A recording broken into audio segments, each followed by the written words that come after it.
Good day! Today ang video natin how to create GCash account. Para makapag-create or register kayo ng account, copy or i-click nyo yung link na nasa comment section. Para tama din yung link na mapuntahan nyo, madami kasing phishing site. Then here, i-click nyo lang yung proceed to GCash registration.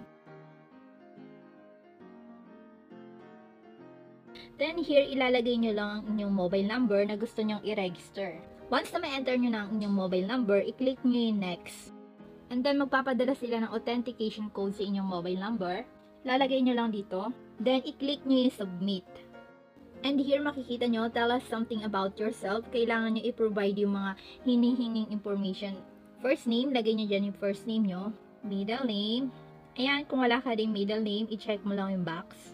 Last name, birthday, year, month, and day, address. And kailangan nyo din mag-provide ng inyong email. And then, click nyo yung next. Ayan dito, review your information. So, check mo kung tama yung mga information na na-type mo. And kung sakaling may error or may mali kang nailagay, pwede mong i-edit dito. Then now, click continue. So, here dito, kailangan nyo mag-set ng inyong mobile PIN. Then, click nyo na i-submit.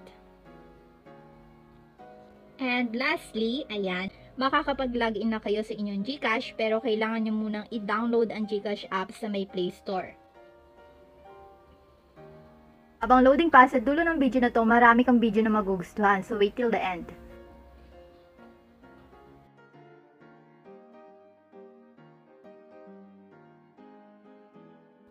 Ayan, once na na-download nyo na ang GCash app, i-open nyo. Ay may request permission dito para ma-enjoy natin yung full features of the app. Kailangan natin i-click yung OK. Only this time, allow. And here, dahil nakapag-register na nga tayo, ang i-click na lang natin yung login.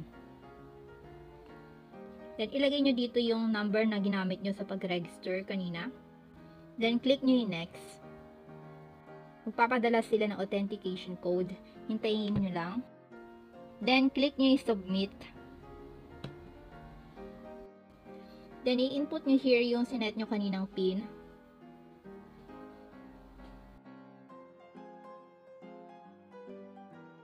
Tap to continue. I'm ready to start. Remind me later. And here, finally, makikita nyo na nakapag-login na kayo sa inyong GCash account.